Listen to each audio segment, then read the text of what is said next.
வாக்குத்தத்த வசனமாக சொல்லப்பட்டிருக்கிறதை நாம் பார்க்கிறோம். ஒருவர் சத்தமாய் அந்த வசனங்களை வாசிக்க உங்களை அன்போடு கேட்கிறேன்.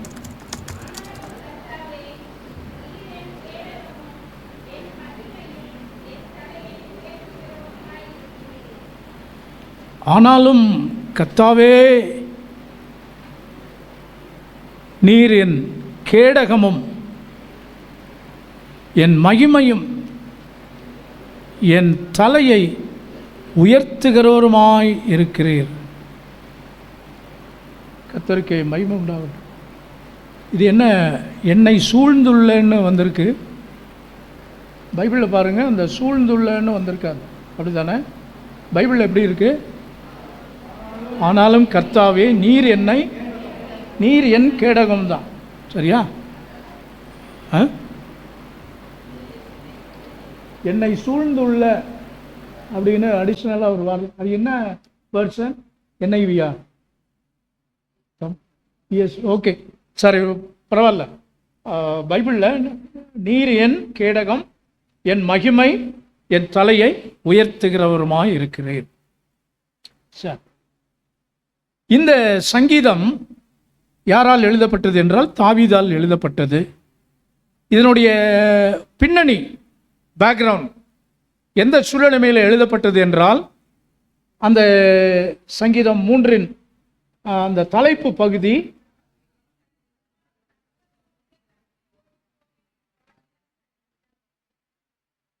தாவீது தன் குமாரனாகிய அப்சலோமுக்கு தப்பி ஓடின போது பாடப்பட்ட அல்லது எழுதின சங்கீதம். ஸோ இந்த சங்கீதம் 8 வசனங்கள் இருக்கிறது. 150 சங்கீதங்களிலே பெரும்பான்மையான சங்கீதங்கள் தாவீதால் எழுதப்பட்டது. இன்னும் சில தேவ பிள்ளைகள், மோசே, கோராகின் புத்திரர், சாலமன், இப்படி சில பேர் மற்ற சங்கீதங்களையும் எழுதினார்கள். பெரும்பாலான சங்கீதங்கள் தாவீதால் எழுதப்பட்டது. அதிலே ஒன்றுதான் இந்த சங்கீதம். சங்கீதங்கள் என்றாலே பாடல், துதி, ஆராதனை, ஜெபம், அர்ப்பணித்தல், பாவங்களுக்காக மனம் வருந்துதல். சங்கீதம் 51 தாவீது தன்னுடைய பாவத்தை எண்ணி அவன் ஆண்டோடைய சொல். ஸோ இப்படி சங்கீதங்கள் என்றாலே பாடல்கள் அவைகளெல்லாம் அதிகமாக இருக்கும். செயல் வடிவத்திலே இந்த புத்தகங்கள் எல்லாம் எழுதப்பட்ட யோபு, சங்கீதம், நீதிமொழிகள், பிரசங்கி, உன்னத பாட்டு, இந்த 5 புத்தகங்களும் பொய்டிக்கல் லிட்ரேச்சர், அதாவது தமிழ் எப்படி என்ன சொல், செய்யுள் ஆகமங்கள் என்று எழுதப்படுகிறது, சொல்லப்படுகிறது. ஏன் செய்யுள் ஆகமங்கள்னா, எபிரேய அந்த அந்த உரைநடை பகுதியில் செய்யுள் வடிவிலே இந்த பாடல்கள் எழுதப்பட்டது. ஆனால் பின்னால் மொழிபெயர்த்த தேவ பிள்ளைகள் அதை உரைநடையாக இன்றைக்கும் பண்ணாங்க. இன்னொரு ஸ்பெஷாலிட்டி என்னென்னா, ஃபாதர் பெர்க்மன்ஸ் இந்த பாடலை இப்போ நம்ம பாடினோம் இல்லையா, தகப்பனே, தந்தையே, தலை நிமிர செய்கிறவர் நீரே, கேடகம் நீரே, மகிமையும் நீரே, தலை நிமிர செய்கிறவர் நீரே. ஆமென். இந்த பாடல்களை பாடும்போது எனக்கு நல்லா ஞாபகம் இருக்கிறது. சில ஆண்டுகளுக்கு முன்பாக ஆராதனை ஆரம்பத்தில் இந்த இந்த இந்த கோரஸ் அதை பாடினோம். தகப்பனே, தந்தையே, தலை நிமிர. அந்த நேரம் ஒரு ஐயா உள்ளே வந்தார். வந்த உடனே அந்த அந்த அந்த வராண்டா அந்த பகுதியில் நின்று அவர் அவர் அப்படியே ஒரு பெரிய கும்பிடு போட்டார். நான் நினச்சேன் அவர் எனக்கு ஸ்தோத்திரம் சொல்கிறாருன்னு நினச்சிட்டு நானும் கும்பிடு போட்டு அப்படி காட்டினேன். அவர் திரும்பவும் ஒரு மகா பெரிய ஒரு கும்பிடு. இந்த பாடலை பாடிக்கொண்டே இருக்கிறேன். அப்புறம் வந்துட்டு அன்னைக்கு செய்தியெல்லாம் அந்த தலைப்பில் இருந்து இல்லை, அந்த ஓப்பனிங் இல்லையா, அது மட்டும்தான். பாடியெல்லாம் முடிச்சுட்டு அந்த ஆராதனை முடிச்சோடனே அவர் சொன்னார், ஐயா ஆம், வேதனைப்பட்டு, இன்னும் சொல்லப்போனால் நொந்து நூடுல்ஸ் ஆகி என் என் வாழ்க்கை எப்படி அப்படிங்கிற ஒரு கலக்கத்தோட யாரோ ஒருவர் இந்த ஆலயத்தை பற்றி சொன்னாங்க. அதனால் நான் வந்தேன். நான் படி ஏறும்போதே அவர் சொன்னது இப்போ நான் உங்களுக்கு சொல்கிறேன். இதே டோனில் அவர் சொல்லுகிறார்.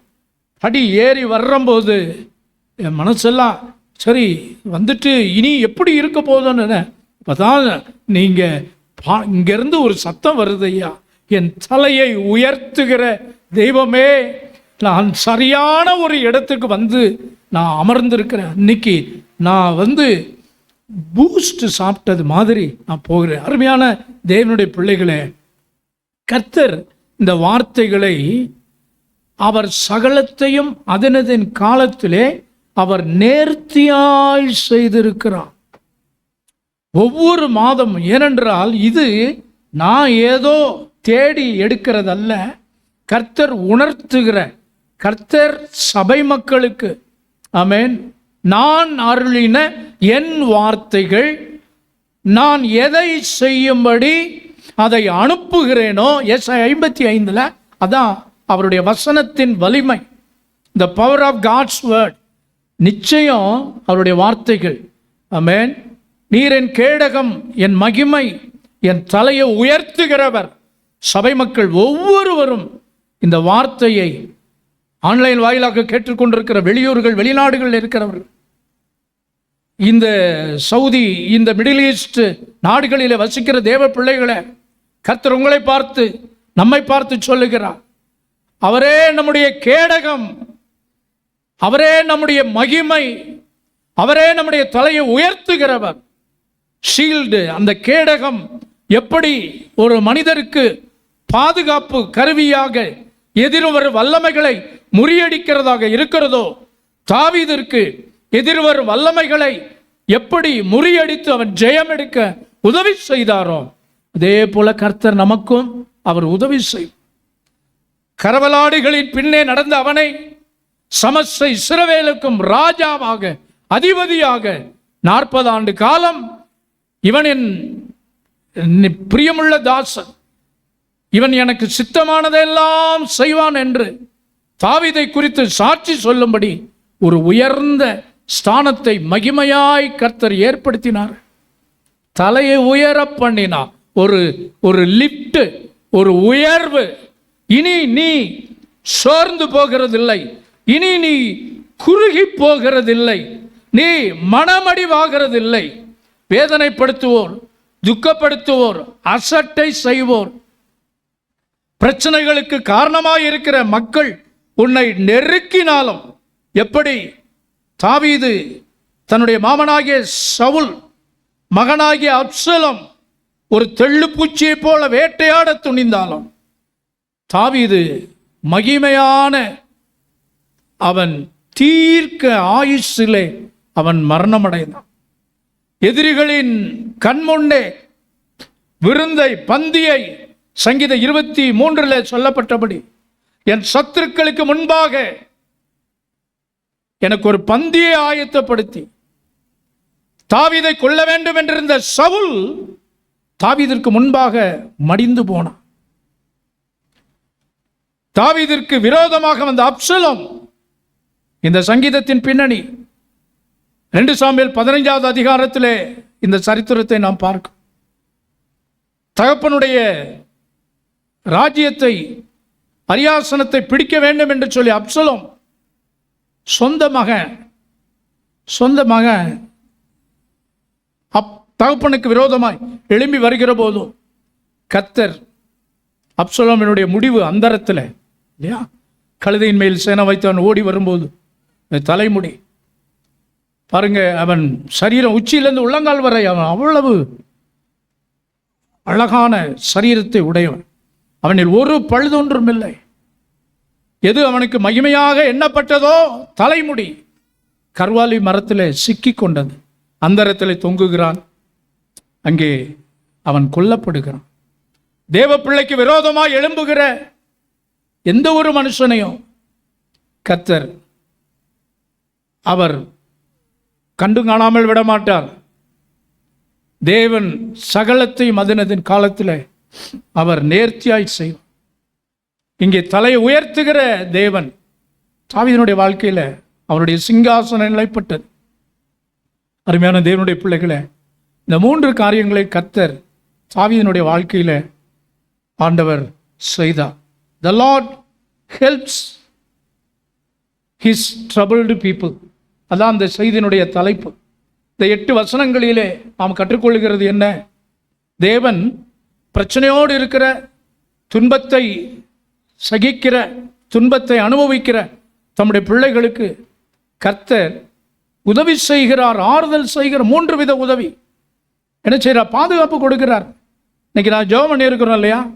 சுகபத்திரமாய் இந்த மிடில் ஈஸ்ட் மற்ற வெளிநாடுகள் இருக்கிற பிள்ளைகள் எல்லாரும் சுகபத்திரமாய் தன்னுடைய தாய் தேசத்திற்கு திரும்புவாங்க, அல்லது கர்த்தர் அங்கேயே அவர்களுக்கு நல்ல பாதுகாப்புகளை கொடுத்து, ஆமென், வாதை உன் கூடாரத்தை அணுகாது, பொல்லாப்பு உனக்கு நேரிடாது என்கிற சத்திய வார்த்தைகள் அவர்களுக்கு உண்டாகும். வாதை உண்டாகலாம், போர் உண்டாகலாம், குண்டுமழை பொழியலாம்.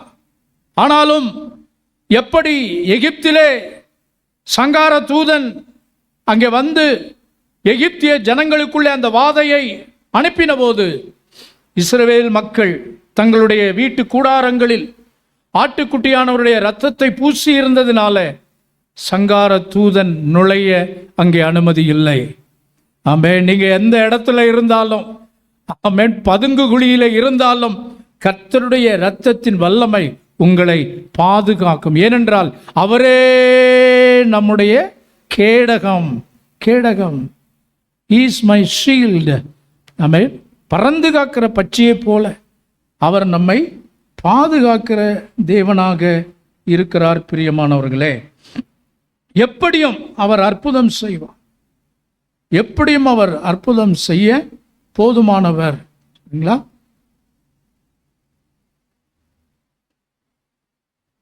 இந்த அற்புதங்களை தாவீது பெற்றுக்கொள்வதற்கு என்னென்ன அற்புதம்? தேவனுடைய பாதுகாப்பு. சரிங்களா? தேவனுடைய பாதுகாப்பு, த ப்ரொடெக்ஷன் ஆஃப் காட் தாவீதோடு இருந்தது. எப்போ இருந்து? ஃப்ரம் ஹிஸ் சைல்ட்ஹுட், 17 இயர்ஸ்ல இருந்து, ஆடு மேய்க்கிற போதிலிருந்து தேவ பாதுகாப்பு இருந்தது. அப்படித்தானா இல்லையா?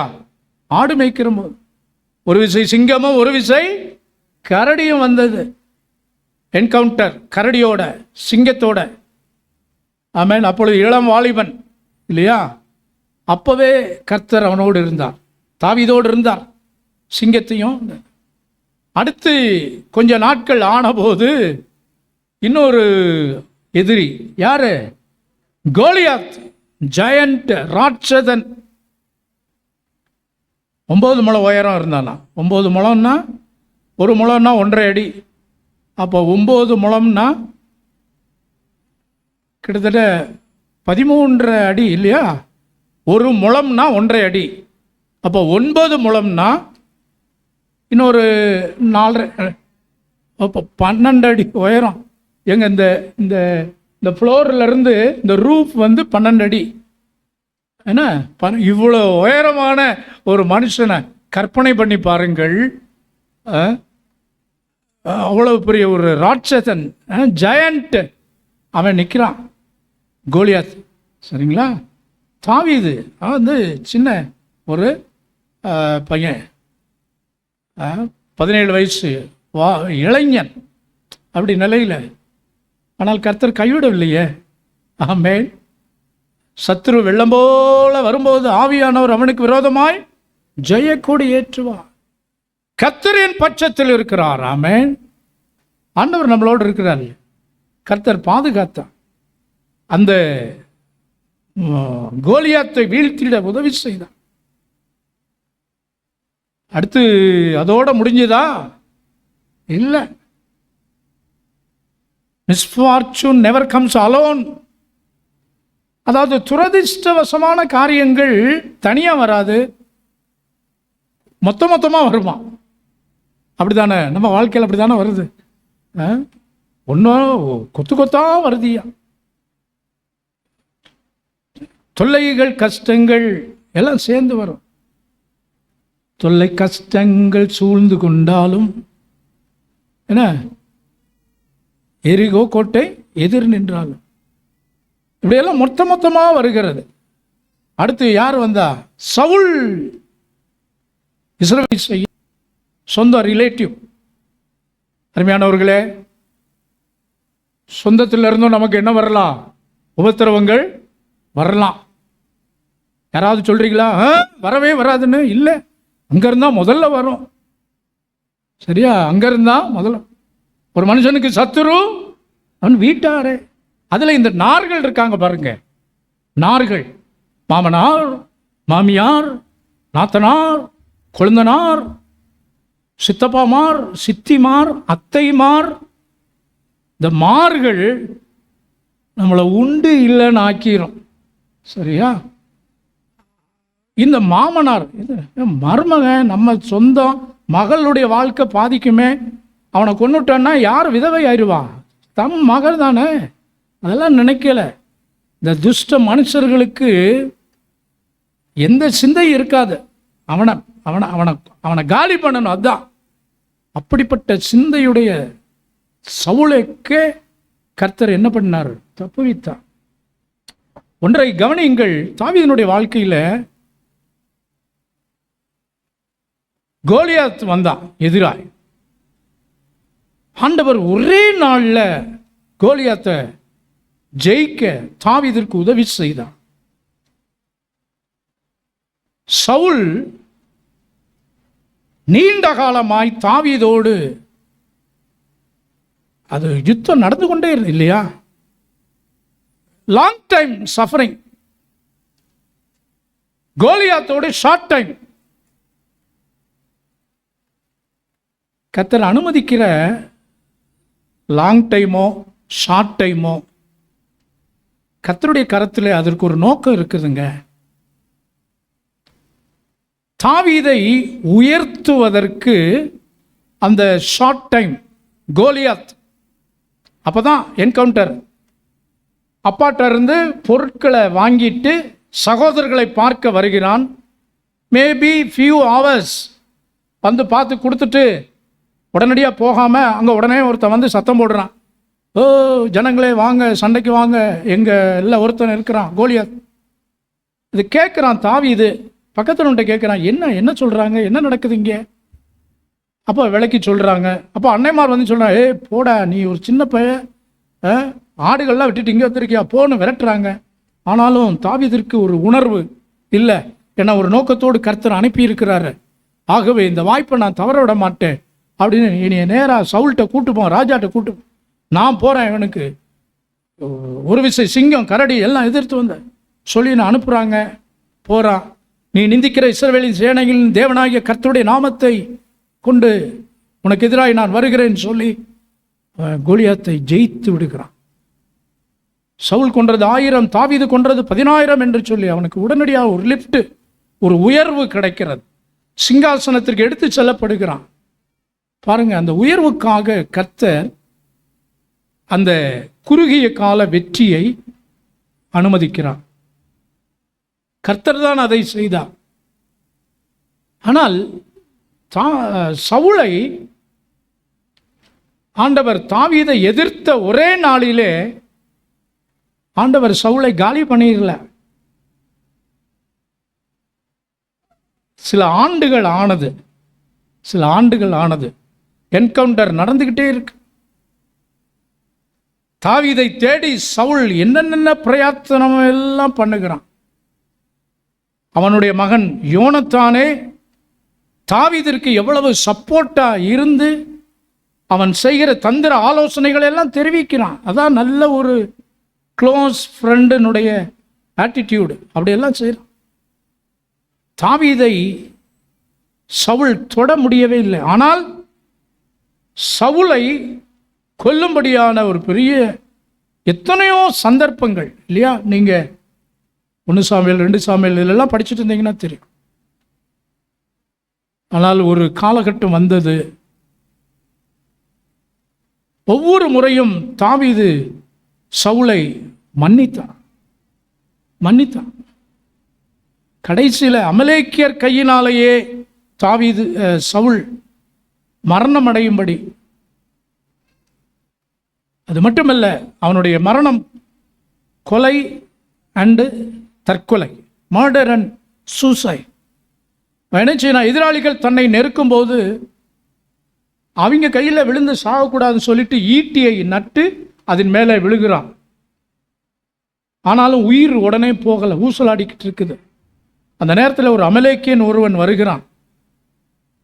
மகனே, நீ யார் என்று கேட்கிறான். நான் ஒரு அமலேக்கியன், என் வலி எனக்கு வேதனையாக இருக்குது, நீ உன்னுடைய பட்டயத்தை உருவி என்னை கொன்று போடுன்னு சொல்லுகிறான். அதுலேயும் பாருங்க, இந்த அமலேக்கியன் யார் என்றால், சவுலுக்கு ஏற்கனவே சில ஆண்டுகளுக்கு முன்பாக கட்டளை இடப்பட்டது, அமலேக்கியரை முற்றிலும் அழித்து விடுன்னு.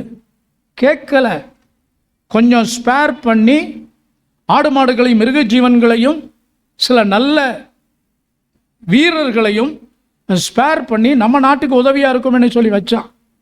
கடைசியில் தான் செய்த தவறை தனக்கு இப்போ அவன் உயிரை வாங்கிறதுக்காக அவன் வர்றான்.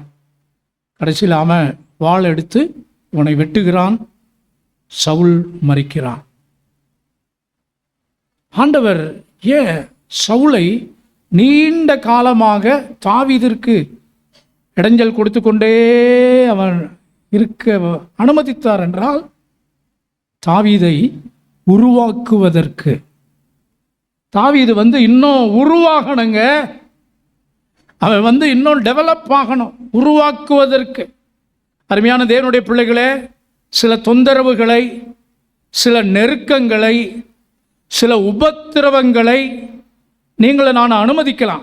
ஆண்டவர்கிட்ட ஏன் ஆண்டவரே அப்படின்னு முறையிடாதிருங்கள். கர்த்தருடைய மகத்துவத்தை குறை கூறாதிருங்கள். தாவீதை கோலியாத்தை ஒரே நாளில் ஜெயித்தான், உண்மைதான்.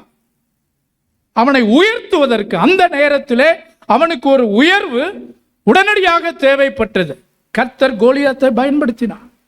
நான் தாவீதினுடைய வாழ்க்கையில் சில அனுபவங்கள், சில குணாதிசயங்கள் உருவாவதற்கு இட் டேக்ஸ் டைம். ஆபிரகாமுக்கு 25 ஆண்டுகள், ஈசாக்கு ஏன் கிடைக்கல? வாக்குத்தத்தம் பண்ணப்பட்டது. ஏன்னா கர்த்தர் சில சுபாவங்களை அந்த நாட்களிலே உருவாக்கினார், ஆயத்தப்படுத்தினார். ஆயத்தப்படுத்தி சரியான நேரத்திலே அந்த ஈசாக்கை ஆபிரகாமுக்கு கர்த்தர் கொடுத்தார். So he never delays and his delays are not denials. தாவீது அதை நன்றாய் அறிந்திருந்தபடினாலே இப்பொழுது தன்னுடைய குமாரனுக்கு பயந்து ஒரு நாடோடியை போல ஓடுகிறான். இந்த சந்தர்ப்பத்தில் அவன் சொல்றான், கர்த்தாவே, நீர் என்னை சூழ்ந்துள்ள என்னுடைய கேடகம், என் மகிமை, என் தலையை உயர்த்துகிறவருமாயிருக்கிறேன், என் தலையை உயர்த்துகிறவருமாயிருக்கு. அருமையான தேவனுடைய பிள்ளைகளே, தாவீதினுடைய வாழ்க்கையில் காணப்பட்டது. அங்கே நாம் 3வது, அதாவது 4வது வசனத்தை வாசிங்க. 4வது வசனம்.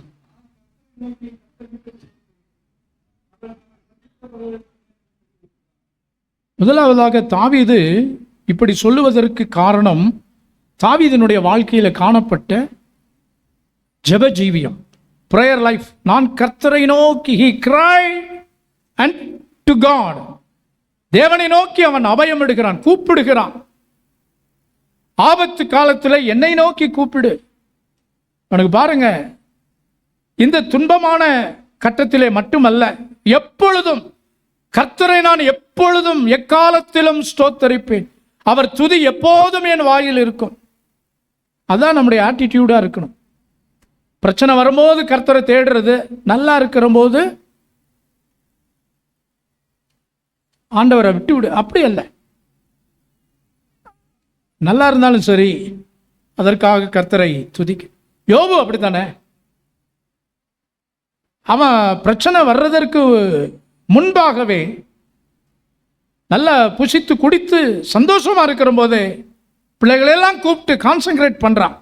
ஒருவேளை அவங்க சந்தோஷமாக இருந்து அப்படி ஏதாவது எதுவும் பாவம் செஞ்சுருப்பாங்களோ, அப்படி இருந்தாலும் கர்த்தர் அதை மன்னிக்கணும்னு சொல்லி உத்தமனும் சன்மார்க்கனும் தேவனுக்கு பயந்து பொல்லாப்புக்கு விழுகிற மனுஷன் நல்லா இருக்கிற காலத்திலும் வேதத்தில் ஒரு மனுஷனை குறித்து அந்த ஆகாஸ் தான் நெருக்கப்படும் காலத்திலும் கர்த்தருக்கு விரோதமாகவே செயல்பட்டு கொண்டு இருந்தான்.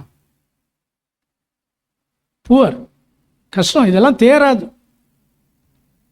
ஏன் பிரச்சனை வரும்போதாவது இந்த 40 நாட்கள்லையாவது கொஞ்சம் ஜெபம் தவம் கொஞ்சம் அப்படி வாங்க, கொஞ்சம் ஈடுபாடு காட்டுறோம். வழக்கத்தின்படியே நாங்கள்லாம் ஃபாஸ்டிங் ப்ரேயருக்கு நாங்கள் என்னைக்கு வந்தோம், பைபிள் ஸ்டடியா சில பேர் விட்டுறாதீங்க, அப்படி விட்டுறாதீங்க. கிடைக்கிற ஒரு வாய்ப்பு தருணம். 100% நம்ம எல்லாம் ரொம்ப பெர்ஃபெக்டாக இருக்க முடியாது. ஆனால் கிடைக்கிற வாய்ப்புகள் தருணங்களை கொஞ்சம் கொஞ்சமாக பயன்படுத்தி கொண்டால் நிச்சயமாக அதற்குரிய பலனை நாம் பெறுவோம். ஜெப ஜீவியம் என்பதும் அதுதான். பாருங்க, ஆண்டவர் வாக்கு கொடுத்து விட்டார், அது அப்படியே நிறைவேறும் நினைக்காதீங்க. God feeds the birds, but he doesn't drop food in their nest. தேவன் ஆகாயத்து பட்சிகளை போஷிக்கிறார், ஆனால் அவர் ஒரு நாளும் பறவை கூட்டிலே உணவை போடுவதில்லை. புரியுதா உங்களுக்கு? பறவைகள் தான் தங்களுக்கு தேவையான ஆகாரங்களை தேடி கொண்டு வந்து குஞ்சுகளுக்கு வாயில கொடுக்குது. குஞ்சுகளும் கொஞ்சம் வளர்ந்து வளர்ந்து பெரியதாகி அது தன்னிச்சையாய் போய் தேடி வருகிறது. ஆண்டவர் என்னை போஷிக்கிறார் அப்படின்னு சொல்லிட்டு பறவைகள் எல்லாம் கூட்டில் அப்படியேவும் சிறகுகளை முடக்கி கொண்டு அப்படியேவா கிடக்குது? இல்லை. அதிகாலையிலே எழும்புகிறது, செட்டைகளை அடித்து பறக்கிறது, அங்காங்கு போய் தேடுகிறது. பாருங்க, இந்த சிட்டுக்குருவி இவ்வளவுதான் இருக்கும் இல்லையா? அது எவ்வளவு ஆக்டிவா காலமே தேடி அப்படி எல்லாம். அருமையான தேவனுடைய பிள்ளைகளே, நம்முடைய வாழ்க்கையிலையும் ஜெபம் அதற்கு ஒரு ஆண்டவர் இன்றைக்கு உங்களை நம்ம ஒவ்வொருத்தரும் பார்த்து சொல்றார். தேவனுடைய வாக்குத்தத்தங்கள் ஆம் என்றும் ஆமேன் என்றும் இருக்கிறது. ஆனால் அதற்குரிய செயல்பாடு நம்மிடத்திலே. அருமையானவர்களே, provision is divine, but effort is human. provision, தேவனுடைய போஷிப்பு, ஆண்டவர் அற்புதமாய் போஷிப்பார். அவர் வடக்கை நோக்கி வைத்திராதே என்றும் தெற்கை நோக்கி கொடு என்றும் சொல்லுகிற தேவன். இருதயத்தின் நினைவுகளை அவர் அறிந்திருக்கிற தேவன். சரியானதை கரெக்டா ஆண்டவர் செய்வார். நேர்த்தியான பாதையில் அவர் வழி நடத்துவார். It needs human effort. நம்முடைய முயற்சி கொஞ்சமாவது அதற்கு தேவை. வாயிலிருந்து கூட உங்களுடைய விண்ணப்பங்கள் வெளியே வராமல் இருக்கலாம். கர்த்தர் அந்த தேவைகளை எல்லாம் ஆண்டவர் அற்புதமாக சந்திப்பார். இங்கே ஒரு சிலுவையை பார்க்கிறீர்கள். ஜெருசலேம், இஸ்ரேலிலிருந்து வந்த சிலுவை. ஏற்கனவே நான் பல ஆண்டுகளாக ஒரு சிலுவை வைத்திருப்பேன், எல்லாருக்கும் தெரியும். Magic cross. இந்த ஒரிசா ஊழியத்திற்காக போயிருந்த போது, ஊழியம் என்றல்ல, ஒரு சின்ன ஒரு ஃபேமிலி விசிட் போயிருந்தேன். 20 வருஷங்களுக்கு மேலாக பாசமுடைய தங்கச்சி சுகிர்தா, நான் பலமுறை போயிருக்கிறேன், அவங்க போனதில்லை. இது ஒரு வாய்ப்பாக போயிருந்தேன். இப்போ போகும்போது அங்குள்ள ஒரு பாஸ்ட்டு, ஆசையா நீங்கள் இந்த மேஜிக்கெல்லாம் நிறைய செய்கிறீங்க, அதெல்லாம் கொஞ்சம் கொண்டு வாங்கய்யா எங்களுக்கு. அதுக்காக நான் கொஞ்சம் என்கிட்ட இருந்த எல்லா ஐட்டங்களையும் கொண்டு போய் கொடுத்துட்டு வந்துடுவோம் அப்படின்ட்டு கொண்டு போனேன். அங்கேயும் போய் எல்லாம் ஸ்கூல்ஸ் எல்லாம் செஞ்சோம். ஊழியர் கூட்டம். காணிக்கை பை செய்வேன் பார்த்தீங்களா, அதை செஞ்சேன். ஒரு அம்மா கூட்டம் முடிஞ்ச உடனே இந்த காணிக்கை பையை எங்களுக்கு கொடுத்துட்டு போங்களே. போன வருஷம் ஒரிசாவில் அந்த செம்பு தண்ணி வந்துக்கிட்டே இருக்கும் பாருங்க, அதை செஞ்சேன். அதை ஒரு அம்மா தண்ணி பஞ்சம் எங்கள் ஊரில் நிறையா, இந்த செம்பை கொடுத்துட்டு போங்கன்னு சார். அதை அந்த பாஸ்டர் கொடுத்துட்டு வந்தேன். அவர் ரொம்ப நல்ல அருமையாக பெருசாக ஒன்று செஞ்சேன். ஸோ அந்த சிலுவையும் மற்ற எல்லாத்தையும் கொடுத்துட்டு வந்துட்டேன். நான் இங்கே வர்றேன், எனக்கு ஐயோ நம்ம இந்த லெந்தர் காலங்கள், ஈஸ்டர், குட் ஃப்ரைடே எல்லாம் அந்த சிலுவை நம்ம அங்கே கொடுத்துட்டு வந்துடும். என்னன்னு பார்த்தீங்கன்னா, இஸ்ரேல் டூர் போயிட்டு வந்த டீச்சர் இந்த சிலுவை, ஆமென் அல்லேலூயா. டீச்சர் ஒரு 10 லட்சம் எனக்கு காணிக்கையாக கொடுத்துருந்தா கூட நான் அவ்வளவு சந்தோஷப்பட்டிருக்க மாட்டேன். ஆனால் இதுதான் எனக்கு மிகப்பெரிய சொத்துங்க. ஆமென். ஆண்டவருக்கு மகிமை. எதற்கு சொல்லுகிறேன் என்றால், என் ஜனங்கள் ஒருபோதும் வெட்கப்பட்டு போவதில்லை. Ezhil Mary school annual day, Ashoka school annual day, எல்லாம் இவைகளை பயன்படுத்த ஆண்டவர் கிருபை செய்வாரா. ஜெபம் எதுக்கு சொல்லணும்னா, ஜெபம். கர்த்தரை நோக்கி சத்தமிட்டு கூப்பிட்டேன், அவர் தமது பரிசுத்த பர்வதத்திலிருந்து எனக்கு செவி கொடுத்தார். He answers our prayer. ஜெபிக்கின்ற நேரம் கர்த்தர் பதில் தருவார். இரண்டாவது, தாவீதினுடைய வாழ்க்கையில காணப்பட்ட குணாதிசயம். அடுத்த வசனத்தை வாசிங்க.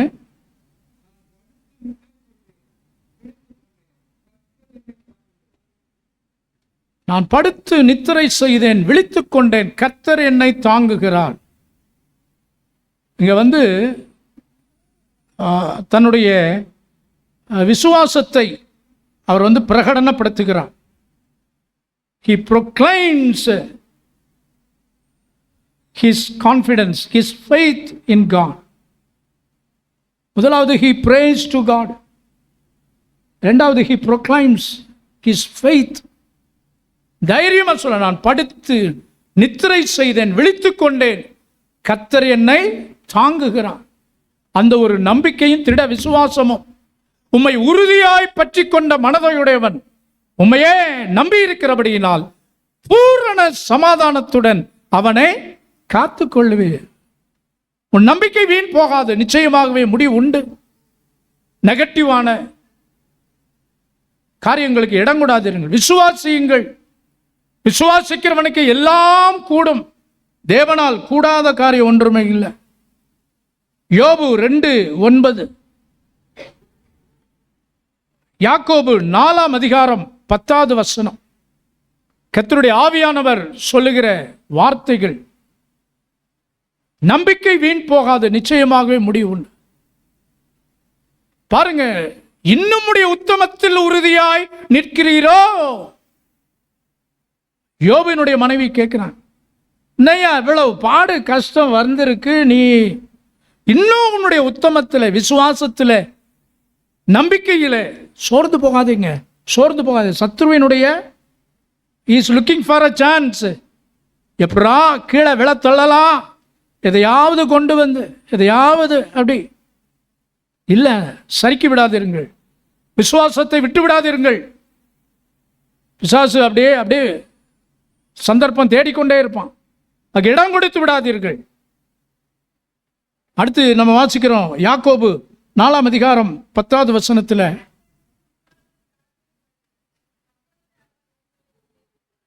ஹியூமிலிட்டி, தாழ்மை. தாவீதினுடைய வாழ்க்கையில் காணப்படுகிற அடுத்த குணாதிசயம் என்னன்னா தாழ்மை. நானோ சிறுமையும் எளிமையுமானவன், கர்த்தரோ என்மேல் நினைவாய் இருக்கிறான். கர்த்தருக்கு முன்பாக தாழ்மைப்படுங்கள், கர்த்தருக்கு முன்பாக தாழ்மைப்படுங்கள். அருமையான தேவனுடைய பிள்ளைகளே,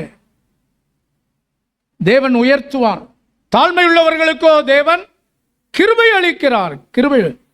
பெருமை உள்ளவர்களுக்கு தேவன் எதிர்த்து நிற்கிறார். இந்த காரியங்களை தேவன் செய்யும்போது, தேவன் பாருங்க, God gives trees, not furnitures. தேவன் மரம் செடிகளை மரங்களை நமக்கு தந்திருக்கிறார். அப்படித்தானே? மேட் ஆஃப் காட், கர்த்தரால் நமக்கு கொடுக்கப்பட்டது, கர்த்தர் சிருஷ்டித்தார். ஆனால் இந்த உடன் ஃபர்னிச்சர், சேர்ஸ், மற்ற இதெல்லாம் யார் செஞ்சது? மனுஷன் தான் இல்லையா? மனுஷனுடைய கிரியை. தேவன் தன்னுடைய பார்ட்டை செய்கிறார், மனுஷன் தன்னுடைய பார்ட்டை செய்யணும். தாவீதிற்கு ஆண்டவர் கேடகமாக இருந்தார், மகிமையாக இருந்தார், தலையை உயர்த்தினார். அப்படி ஆட்டோமேட்டிக்காக செய்து விடவில்லை. தாவீதினுடைய ஜெப வாழ்க்கை, தாவீதினுடைய கர்த்தர் மேலே வச்சிருக்கிற நம்பிக்கை எப்போ இருந்துங்க? அவன் ஆடு மேய்க்கிற காலத்தில் இருந்து, கர்த்தர் என் மேய்ப்பராக இருக்கிறார், நான் தாழ்ச்சி அடையே, சிங்கமும் கரடியும் வருது, உம்மாலே நான் ஒரு சேனைக்குள் பாய்வேன், தைரியமா அவைகளை எதிர்கொள்ள. கோலியாத், நீ நிந்திக்கிற சேனைகளின் தேவனாகிய கர்த்தருடைய நாமத்திலே வருகிறேன். பாருங்க, எல்லாம் ஜெயம் ஜெயம் ஜெயம். காரணம் என்ன? கர்த்தரை நம்புகிறான், கர்த்தரிடத்தில் ஜெபிக்கிறான், அவனுடைய தாழ்மை. ஆகவே ஆண்டவர் நமக்கு க்ரூட் ஆயில் தான் கொடுக்குறாரு. அப்படிதானே? Crude oil. இப்போ ஈரானிய எண்ணெய் கிணறுகள் இப்போல்லாம் விலை, பெட்ரோல் இதெல்லாம் ரொம்ப விலை கூடுதுன்னு கூட போகுதுன்னு சொல்லியிருக்கிறான். அந்நிய செலாவணியெல்லாம் குறையின்னு இருக்கிறான். ஆகவே கர்த்தர் ஒரு நாள் நம்ம ஆண்டவர் கைவிட மாட்டார். ஆண்டவர் டைரெக்டாக பெட்ரோலை கொடுக்கல, க்ரூட் ஆயில். அதுக்கு என்ன சொல்கிறது தமிழில்? கச்சா எண்ணெய். வெரி குட், கச்சா எண்ணெய் கொடுக்குறார். அதை என்ன பண்ணணும்? ரீஃபைன் பண்ணணும். அதை பல சுத்திகரிப்பு செஞ்சு பல அதில் எல்லாம் போய் கடைசியில் தான் பியூர் பெட்ரோல் அப்படி வருது, டீசல் அப்படியெல்லாம் வருது. நேரடியாக ஆண்டவர் நமக்கு.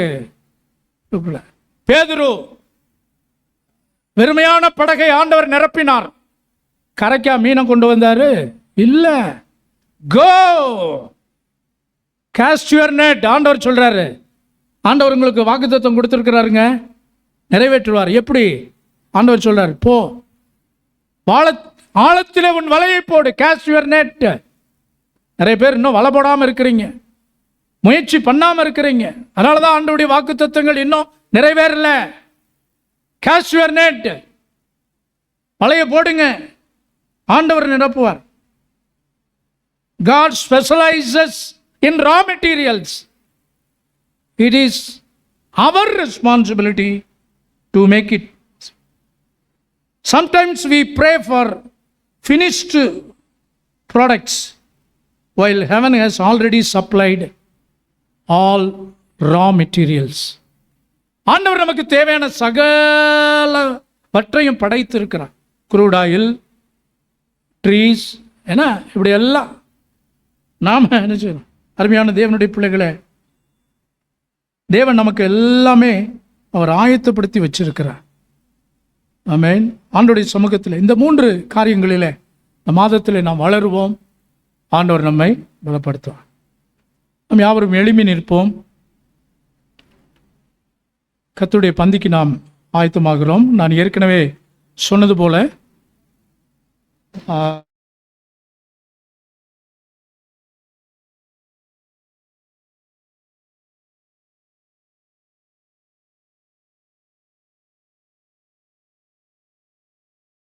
ஆமென். கரங்களை உயர்த்தி ஆண்டவருக்கு நாம் நன்றி செலுத்துவோம்.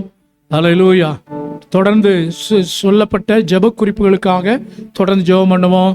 சுகவீனம் உள்ள மக்கள் எல்லாருக்கும் நல்ல தெய்வீக சுகம் கொடுத்து ஆண்டவர் கொண்டு வருவாராக. வெளியூர்கள், வெளிநாடுகளில் இருக்கிற குடும்பங்களை கர்த்தர் ஆசீர்வதிப்பாராக. குறிப்பாக அந்த போர் மேகங்கள் சூழ்ந்திருக்கிற பகுதியில் பிற கார்சனுக்காக சார் தியாகராஜன் சாருடைய ஃபேமிலிஸ், அவங்க இன்னும் துபாயில், சவுதியில், ஓமனில் எல்லாம் இருக்கிறாங்க. கர்த்தர் எல்லா பிள்ளைகளையும், மற்ற நாடுகளில் இருக்கிற மக்களையும் ஆமென். சமாதானம் போல இருக்கிற சூழ்நிலைமைகள் அமெரிக்கால எல்லாம் இப்போ நிறைய அந்த துப்பாக்கி சூடு அப்படியெல்லாம் ஆஸ்திரேலியாவில் நிறைய நடக்குது. நம்ம மக்கள் இருக்கிறாங்க. உலகின் இலங்கையில் நிறைய காரியங்கள்லாம் நடக்கிறது. கர்த்தர் கிருபையாய் தேசத்தின் அந்த பாகிஸ்தான் ஆப்கானிஸ்தானோட சண்டைக்கு நிற்கிது. ஆமென். அப்படியெல்லாம் யுத்த மேகங்கள் இனி அடுத்து வேர்ல்டு வார் வருமோ அப்படிங்கிற ஒரு நிலையில் இருக்குது. இனி இப்படி தென்கொரியா, அது ஏதாவது வடகொரியா, இப்படி எல்லாம் போர் பதஷ்டங்கள், ரஷ்யா உக்ரைன், அது இன்னும் நடந்து கொண்டே இருக்கிறது. இன்றைக்கு முழு உலகத்திலும் நடைபெறுகிற இந்த காரியங்கள் எல்லாம் இயற்கை சூழ்நிலைமைகள், வெயில் அதிகமாகுங்கிறாங்க. கர்த்தர் தான் நம்முடைய பாதுகாப்பு, அவர் தான் நம்முடைய கேடகம், அவரே நம்முடைய தஞ்சம், கண்மலை. ஆமென். உன்னதமானவரின் மறைவில் இருக்கிறவன் சர்வ வல்லவருடைய நிழலில் தங்குவான்.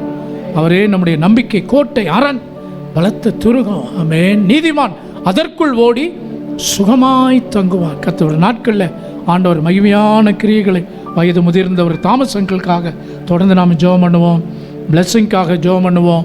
ஆமென். ஒவ்வொரு தேவ பிள்ளைகளையும் கர்த்தர், சிறு பிள்ளைகள் முதற்கொண்டு, ஏன் கன்சீவாக இருக்கிறாங்க நம்ம சபை பிள்ளைகள், அந்த தாயின் கருவிலே இருக்கிற பிள்ளைகளை கூட கர்த்தர் பாதுகாப்பாராக, வழிநடத்துவாராக. நன்மையும் கிருபையும் பின்தொடரட்டும், நாம மகிமைப்படட்டும். தீமைகள், பொல்லாப்புக்கள் கர்த்தாவே, இந்த எலெக்ஷன் காலங்களிலே எந்த ஒரு தீங்கும் எவருக்கும் நடக்கக்கூடாது. அற்புதமாய் தேவன் பாதுகாப்பீராக. அரசியல்வாதிகளுக்கு நல்ல ஞானத்தை, அறிவை, விவேகத்தை கர்த்தர், ஆளுகை செய்கிறவர்களை கர்த்தர் நீர் ஏற்படுத்துவீராக. தேவரீர் உமக்கு சித்தம் நிறைவேறட்டும். உம்முடைய கரத்தில் அர்ப்பணிக்கிறோம், அற்புதங்களை செய்வீராக. சகல கணம், துதி, மகிமை நீர் ஏற்றுக்கொள்ளும். கர்த்தராகிய இயேசுவின் நாமத்தில் ஜெபிக்கிறோம். ஜெபம் கேளும் எங்கள் ஜீவனுள்ள நல்ல பிதாவே. ஆத்துமாவே கர்த்தரை ஸ்தோத்திரி.